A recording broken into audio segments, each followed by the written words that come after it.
प्रणाम, नमस्कार, जय जय श्री सीताराम। और आज मंगल वर्वा और हनुमान जी के वो प्यारा सा भजन आप सबके बीच में बहुत दिन बाद वीडियो बनाओ तनी तो हम चुनाव में व्यस्त रहे। चुनाव खत्म भइल, जो भी चुनाव के परिणाम भइल, आपके स्वागत बा, अभिनंदन बा। और आई आज सुंदरकांड मंगलवार है। आज सुंदरकांड के पाठ करी ले, हवन करी ले और आज हनुमान मंदिर दर्शन करके आज एगो सबके वीडियो बनाओ तनी। बहुत प्यारा वीडियो बा, वो सब जरूर सुने पूरा ध्यान से। देखिए श्री रामचरितमानस में और सुंदरकांड में, सुंदरकांड के सुंदरकांड काहे कहल बा, ऐसे कि शुरुआते होता होकर जामवंत के वचन सुहाए सुने हनुमत, जामवंत के वचन सुहाए सुने हनुमत मन हर्षाए। मतलब बूढ़ा व्यक्ति जो कर जामवंत जी जे वृद्ध हो गए बनी और हनुमान जी जौन जवान बानी, हनुमान जी के लगे तेज बा, बल बा, प्रताप बा और महाशक्ति बा।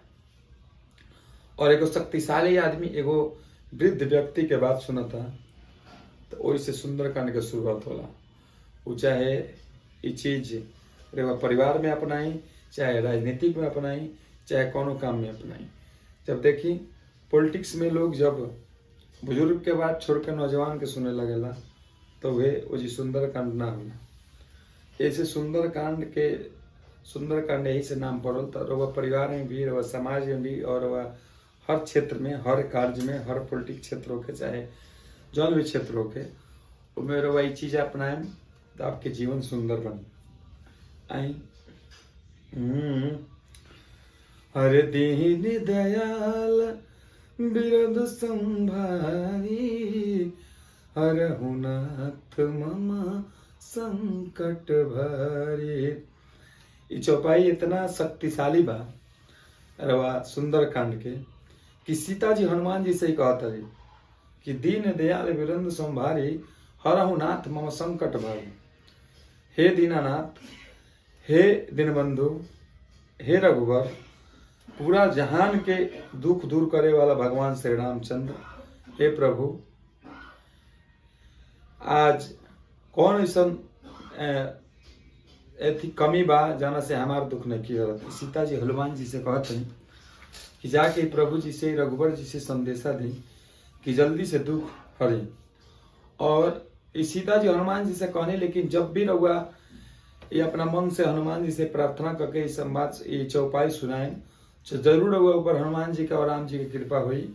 ऐसे अपना जीवन में भी जब रहुआ दुख होके, जब रहुआ कष्ट होके, रहुआ जब समझी का सहाय बानी, रहुआ लगे केहू नहीं के, तो दिल से, अपने आत्मा से और शुद्ध विचार से रहुआ जब कहो कि दीन दयाल विरुद्ध संभारी, हरहु नाथ मम संकट भारी, तई संकट रहो जरूर दूर हुई और हनुमान जी की कृपा आप पे हुई।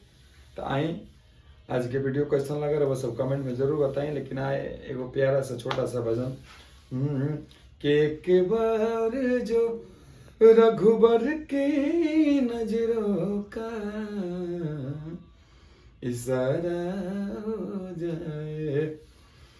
देखिए थोड़ा सा तबीयत ठीक नहीं के, आवाज बैठल बा, ऐसे गाना का कर वो सबके नहीं सुनाओ, संवाद वो सबके सुनाओता नहीं, अच्छा बात सुनाओता नहीं।